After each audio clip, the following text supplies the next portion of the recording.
Assalamualaikum warahmatullahi wabarakatuh. Saya Cici Fitria dengan NIM 206511062 dari kelas 7C Akuntansi Manajerial.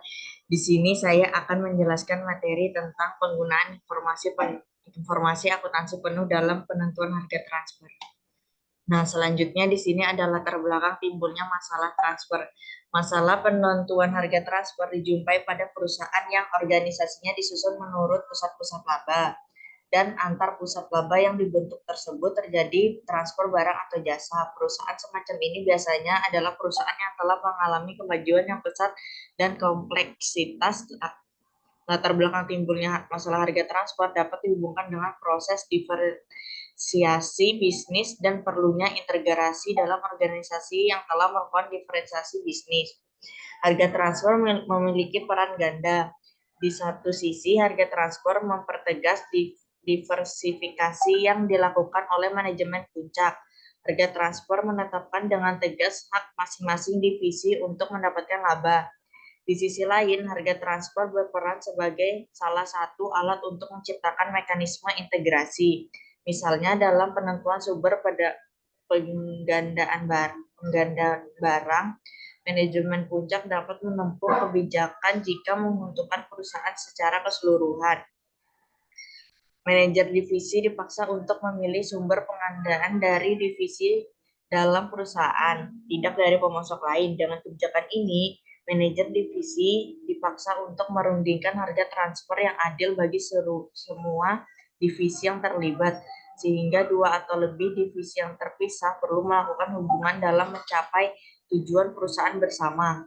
Harga transfer mendekatkan dua atau lebih divisi yang semula melakukan bisnis secara independen. Selanjutnya di sini ada desentralisasi. Desentralisasi adalah pendelegasian kebebasan untuk mengambil keputusan.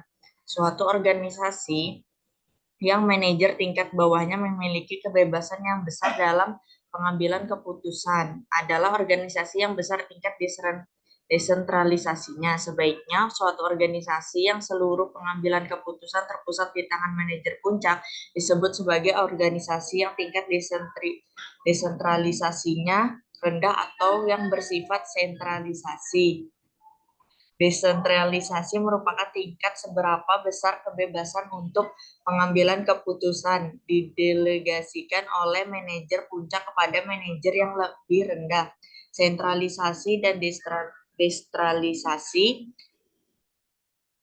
merupakan suatu kontinum yang masing-masing ujungnya terdapat pemusatan wewenang untuk pengambilan keputusan.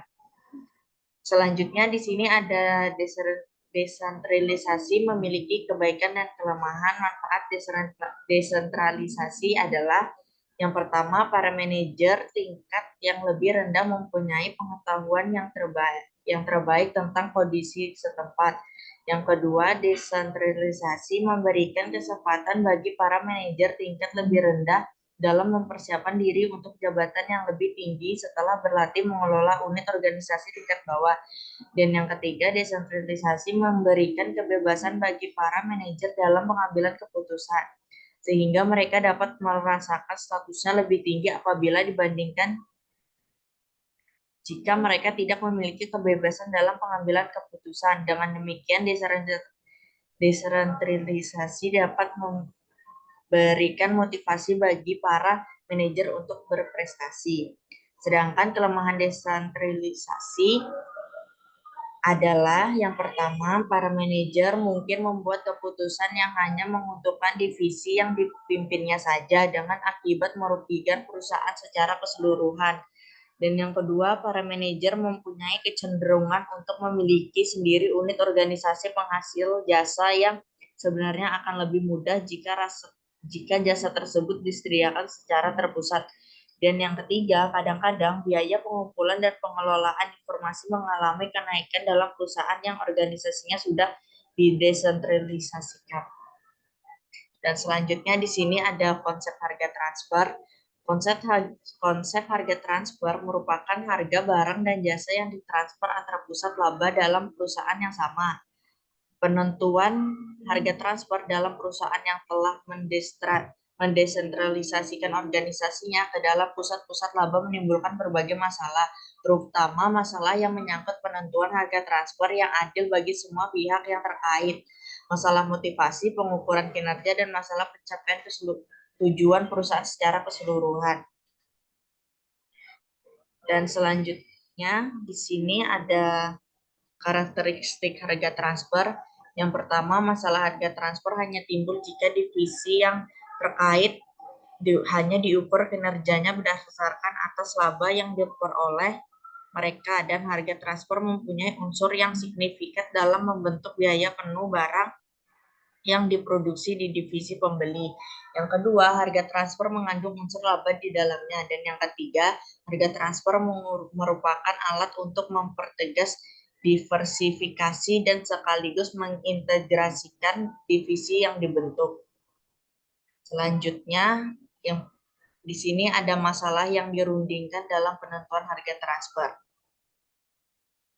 Cara penilaian aktiva yang dipakai sebagai dasar penentuan laba yang diperhitungkan dalam harga transfer dapat dibagi menjadi dua cara. Yang pertama, cara penilaian aktiva lancar dan cara penilaian aktiva tetap. Jika jenis aktiva lancar yang diperhitungkan dalam investment base telah ditetapkan, penilaian aktiva lancar dapat dipilih dari yang pertama, nilai bersih aktiva yang direalisasikan, aktiva lancar pada awal tahun berlakunya harga transfer, dan yang kedua, nilai bersih direalisasikan aktiva lancar rata-rata dalam tahun berlakunya harga transfer. Dan selanjutnya, metode penentuan harga transfer yang pertama, penentuan harga transfer atas dasar biaya.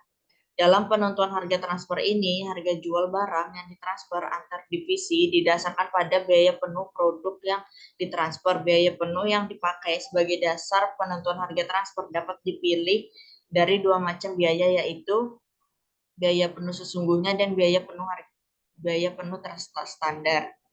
Dan yang kedua, penentuan harga transfer atas dasar harga pasar. Harga pasar merupakan harga kesempatan bagi divisi penjual maupun pembeli. Bagi divisi penjual, harga pasar merupakan penghasilan yang akan dikorbankan dalam harga di dalam transfer produk kepada divisi pembeli. Sedangkan bagi divisi pembeli, harga pasar tersebut merupakan biaya yang seharusnya dikeluarkan jika produk tersebut dibeli dari pihak luar. Dan yang selanjutnya di sini ada pengelolaan harga transfer. Yang pertama, negosiasi antar divisi. Jika pembentukan divisi disertai dengan desentralisasi wewenang manajemen puncak, penentuan harga transfer tidak ditetapkan oleh staf manajemen puncak, namun merupakan hasil negosiasi antar manajer divisi yang terlibat dalam transfer barang atau jasa. Jika wewenang penentuan harga transformasi di tangan staf manajemen puncak, manajer divisi tidak ditempatkan dalam posisi yang dapat mengendalikan pendapat dan biaya divisinya. Dan yang kedua ada arbitrase. Bagaimana rinci aturan negosiasi yang telah disepakati oleh divisi yang terlibat. Sesuatu saat akan terjadi jalan buntu dalam perundingan penentuan harga transfer. Oleh karena itu, perlu disusun prosedur untuk menengahi perselisihan yang terjadi antara divisi penjual dan divisi pembeli. Lembaga arbitrase perlu dibentuk untuk menyelesaikan masalah-masalah yang dipersengketakan oleh divisi penjual dan divisi pembeli. Dan di sini selanjutnya ada penggunaan informasi akuntansi pertanggungjawaban dalam menyusun anggaran. Definisi anggaran di sini yaitu anggaran merupakan pedoman tindakan yang akan dilaksanakan perusahaan atau organisasi mengikuti rencana pendapatan, belanja, transfer, dan pembiayaan yang diukur dalam satuan uang yang disusun menurut klasifikasi tertentu secara sistematis untuk suatu periode. Dan di sini ada karakteristik anggaran. Yang pertama, dinyatakan dalam satuan uang tertentu. Yang kedua, mencangkup periode waktu tertentu. Yang ketiga, berisi komitmen. Yang keempat, disetujui oleh pemegang wewenang yang lebih tinggi. Yang kelima, tidak dapat diubah ketika sudah disahkan. Dan yang keenam, realisasinya akan dibandingkan. Di sini saya akan menjelaskan satu persatu. Yang pertama di sini dinyatakan dalam satuan uang tertentu. Yang dimaksud suatu anggaran harus dinyatakan dalam satuan mata uang tertentu sehingga dapat dibaca dengan tepat, misalnya dibuat dalam satuan rupiah, maka seluruh anggaran harus dibuat dalam satuan rupiah. Dan yang kedua, mencangkup periode waktu tertentu. Di sini yang dimaksud hal tersebut yaitu anggaran yang ditetapkan harus memiliki periode waktu tertentu, karena semakin jauh jangkauan periode waktunya, maka anggaran akan semakin tidak akurat. Karena itu, anggaran yang baik harus dibatasi dalam suatu periode waktu tertentu dan tidak dalam waktu yang terlalu jauh dari masa dibuatnya anggaran. Dan yang ketiga, berisi komitmen. Manajer yang telah menyetujui adanya anggaran ini harus menerima tanggung jawab untuk mencapai sasaran yang telah ditetapkan. Dan yang keempat, disetujui oleh pemegang wewenang yang lebih tinggi. Anggaran harus disetujui oleh orang yang memiliki wewenang yang lebih tinggi dari penyusun anggaran. Dan yang kelima, tidak dapat diubah ketika sudah disahkan. Anggaran yang sudah ditetapkan tidak dapat diubah kecuali terjadi masalah khusus sehingga anggaran terpaksa harus diubah. Dan yang terakhir, realisasinya akan dibandingkan. Realisasi dari anggaran harus dibandingkan dengan anggaran secara periodik dan selisih yang terjadi akan dianalisis dan harus dapat dijelaskan secara logis. Dan selanjutnya di sini ada kedudukan anggaran dalam perencanaan menyeluruh perusahaan. Yang pertama, penetapan filosofi dan misi, dan yang kedua penetapan tujuan dan strategi, dan yang ketiga penyusunan program, dan yang terakhir penyusunan anggaran. Di sini yang dimaksud dengan penetapan filosofi dan misi yaitu filosofi adalah seperangkat keyakinan besar, keyakinan dasar yang menjadi parameter bagi perusahaan karyawannya. Filosofi merupakan apa yang sebaiknya dikerjakan dan apa yang sebaiknya tidak dikerjakan oleh perusahaan. Dan misi adalah fokus utama bisnis perusahaan yang memberikan jawaban atas pertanyaan. Yang kedua, penetapan tujuan dan strategi.